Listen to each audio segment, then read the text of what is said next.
मित्रों, ये कहानी हम वाल्मीकि रामायण के आधार पर सुना रहे हैं। तुलसीकृत रामायण में इस सब का कहीं चर्च नहीं है। जब अयोध्या से प्रभु श्री राम वहाँ लंका गए थे और वनवास में गए थे, और वहाँ से जब लौटे तो बीच में कहाँ कहाँ क्या सब हुआ था। विमान पर में प्रभु सीता जी को सभी स्थान दिखाने लगे। श्री राम की आज्ञा पाकर वह हंस युक्त उत्तम विमान महान शब्द करता हुआ आकाश में उड़ने लगा।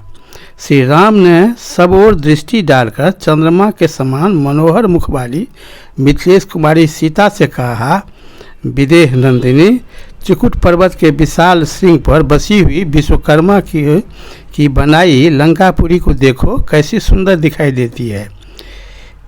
इधर इस युद्ध भूमि को देखो, यहाँ रक्त और मांस की कीच जमी हुई है। सीते, इस युद्ध क्षेत्र में वानरों और राक्षसों का महान संग्राम हुआ था। यह राक्षस राज रावण राख का ढेर बनकर सो रहा है।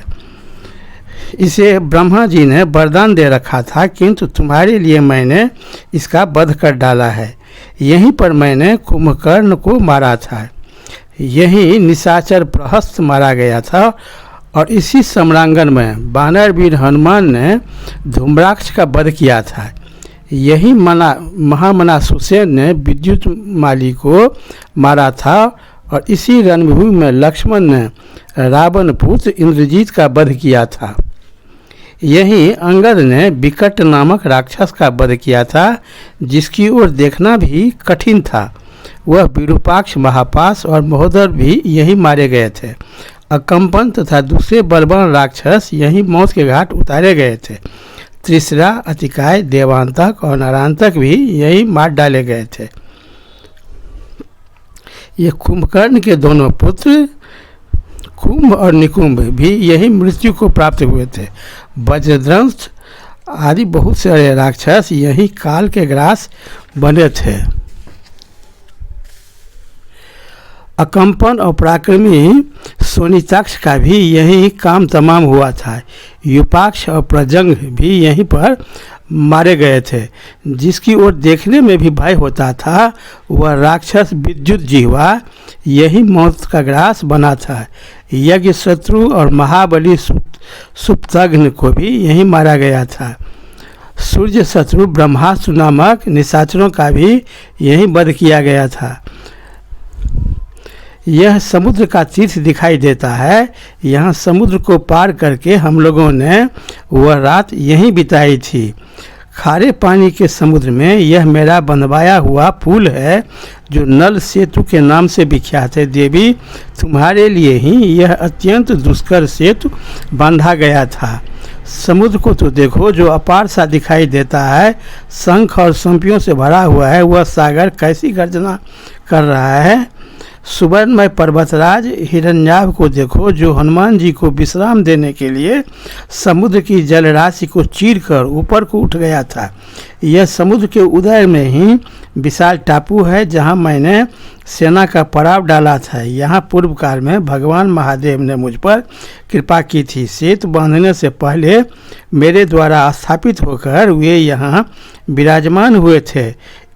इस पुण्य स्थल में विशालकाय समुद्र का तीर्थ दिखाई देता है, जो सेतु निर्माण का मूल प्रदेश होने के कारण सेतुबंध नाम से विख्यात तथा तीनों लोगों द्वारा पूजित है। वन प्रांत से सुशोभित किष्किंधा दिखाई देती है, जो वानर राज सुग्रीव की सुरम्य नगरी है। यहीं मैंने बाली का वध किया था। तो इसके बाद किष्किंधापुरी का दर्शन करके सीता ने प्रेम से विह्वल हो श्री राम से विनय पूर्वक कही, महाराज, मैं सुग्रीव की तारा आदि प्रिय भार्याओं को तथा उन बानेश्वरियों की स्त्रियों का साथ लेकर आपके साथ अपनी राजधानी अयोध्या में चलना चाहती हूँ। विदेह नंदिनी सीता के ऐसा कहने पर श्री रघुनाथ जी ने कहा, ऐसा ही हो। फिर किष्किंधा में पहुंचने पर उन्होंने विमान ठहराया और सुग्रीव की ओर देख कर कहा, वानर श्रेष्ठ, समस्त वानर युद्धपतियों से कहो कि वे सब लोग अपनी अपनी स्त्रियों को साथ लेकर सीता के साथ अयोध्या चलें, तथा महाबली वानरराज सुग्रीव, तुम भी अपने सब स्त्रियों के साथ शीघ्र चलने की तैयारी करो।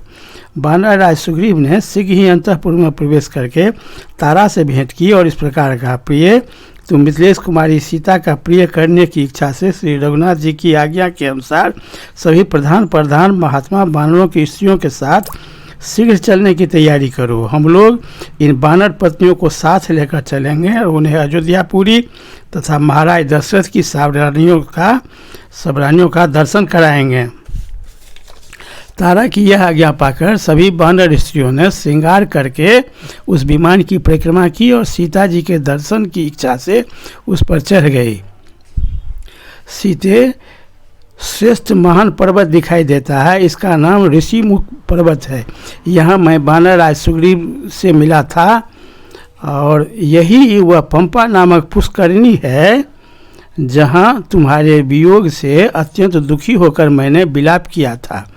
इसी पंपा के तट पर मुझे धर्मपरायण सबरी का दर्शन हुआ था। यहीं पर जहाँ पर एक योजन लंबी भुजा वाले कमंध नामक असुर का मैंने वध किया था। यह वह स्थान है जहाँ मेरे सीधे जाने वाले बाणों द्वारा खर मारा गया था, दूषण धराशायी किया गया था और महापराक्रमी तीसरा को भी मौत के घाट उतार दिया गया था। यह हम लोगों का आश्रम है। यहाँ वह विचित्र पर्णशाला दिखाई देती है। यहाँ आकर राक्षस राज रावण ने बलपूर्वक तुम्हारा अपहरण किया था। यह स्वच्छ जलराशि से सुशोभित मंगलमयी गोदावरी नदी है तथा यह केले के कुंजों से घिरा हुआ महर्षि अगस्त का आश्रम दिखाई दे रहा है।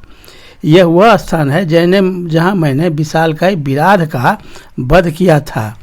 इस तामसा तट पर अत्रि मुनि का निवास करते हैं। यहीं तुमने अनसुईया देवी का दर्शन किया था। यह गिरिराज चित्रकूट प्रकाशित हो रहा है। यहीं केकई कुमार भरत मुझे प्रसन्न करके लौटा लेने के लिए आए थे। ये पुण्य सलीला त्रिपथगा गंगा नदी दिख रही है। ये गंगा नदी है। यह श्रृंगबेरपुर है। यहाँ मेरा मित्र गुरु रहता है। सरजू दिखाई देती, यह जो सरजू दिखाई दे रही है जिसके तट पर मेरे पिताजी की राजधानी है।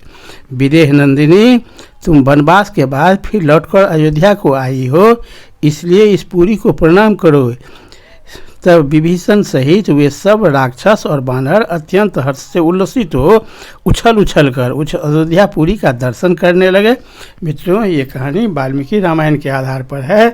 रास्ते में जब वहाँ लंका से अयोध्या आने लगे तो प्रभु श्री राम ने सीता जी को सभी स्थान दिखलाए जहाँ जहाँ वे लोग गए थे, जहाँ लड़ाई हुआ था, जहाँ मुनियों का दर्शन किए थे, या जहाँ जो कुछ भी घटना हुआ था, जहाँ राक्षसों को मारे थे, वे सभी स्थान सीता जी को प्रभु श्री राम ने रास्ते में दर्शन कराते हुए वहाँ से अयोध्या लौटे।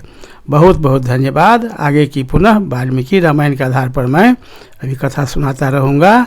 कृपया चैनल के साथ जुड़े रहिएगा। बहुत